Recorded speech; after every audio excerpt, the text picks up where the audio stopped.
Today, I'm going to break the normal routine here and dive into a slight shift towards the election, which happens on November 8th, Tuesday.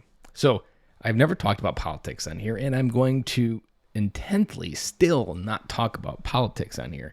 But what I am going to give you or share with you is my view on how I look at different candidates, how I look at politics, how I look at the world, and also how I look at things that could be wrong and things that could be better.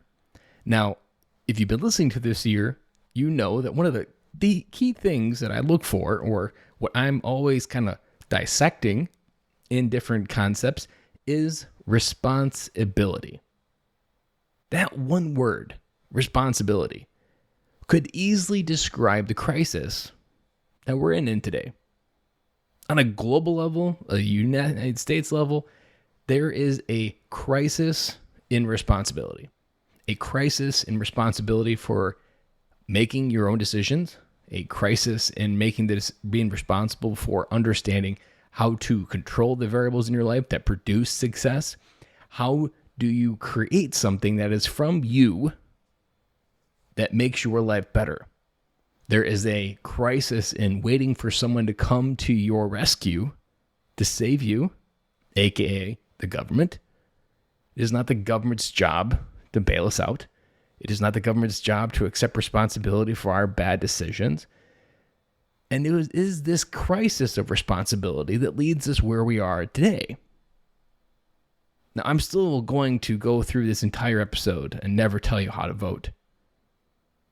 But what I am going to recommend is look at each one of your candidates that you're looking at and ask this important question.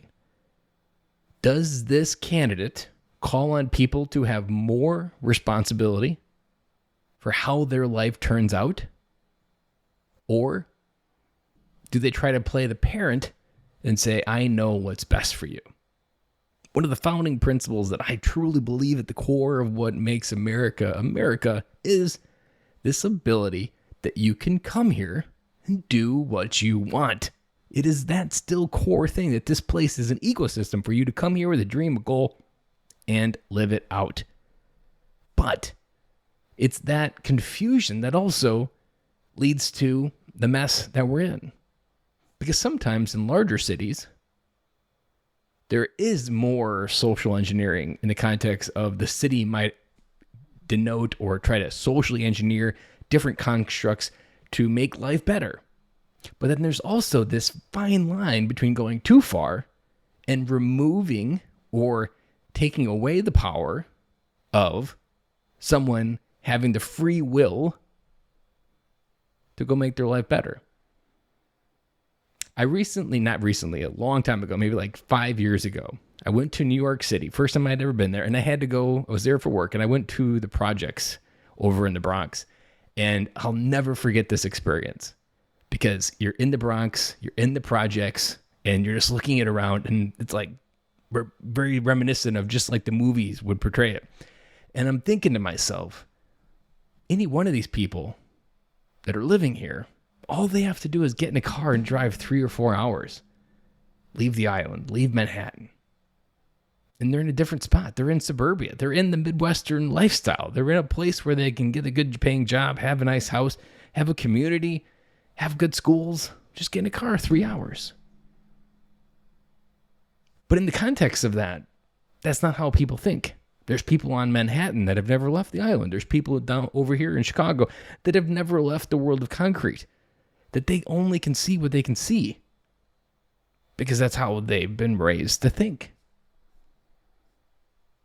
Understanding who's encouraging you to accept more responsibility in your life, or who says they have all the answers, because no one really has all the answers. My mailbox has been flooded with politics for the last month, just like yours has probably been. And every one of them says they can do this, they're going to fight this. Sometimes they've been there for years. Doesn't matter, red and blue, they both do this. I mean, the contract is, if you understand how Congress works, no one person goes there and changes the world. No one person goes there and can say that they can solve everything. But that's exactly where we're being sold.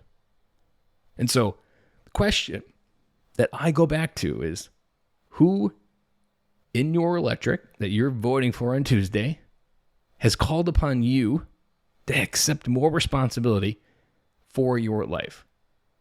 Because at the end of the day, that's what creates a healthy adult. That's what creates a mature adult.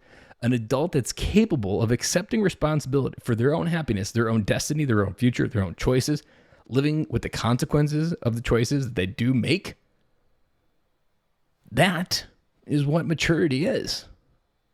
And if we have a group of people taking responsibility for everybody, then we also have a maturity crisis, which, if you look on the news or anywhere else, there is a maturity crisis, and people are lacking this ability to accept the choices in their life, to accept this idea that they can do anything they want and go out there and do it. So this is my message, short and sweet, in under 7 minutes. Which candidate is calling for you to have more responsibility in your life? Which candidate will go and represent that the responsibility that they have as a representative in U.S. Congress or your state assembly or your governor? Which one assumes you are most and better aligned to make the best choices in your life and leading you to be responsible for your own choices?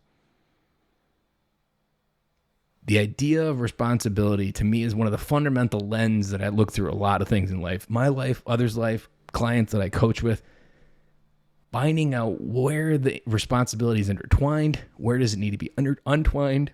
But for me, this is a lens that I'll be looking for through the different things that I'll be voting for and the candidates that I'll be choosing on Tuesday.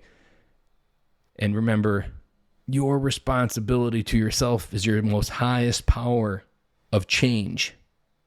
Anyone that tries to take that away or tells you that they know how to be more responsible than you, that's not the right person. Because that breeds other people being in control of you. And if other people are in control of you, you can't be the mature, capable father that your kids need. That the life and the world that you're leaving behind with your kids will be the same way. That is all I have for you today on this Monday. If and where you vote, thank you for voting, because I, as a person who fought for it, I've seen foreign countries where it doesn't exist, and it is still a fundamental right that we have here. And so please exercise it and get out there and vote on Tuesday, November 8th. And I'll be back again with you guys to our regular scheduled content on Election Day.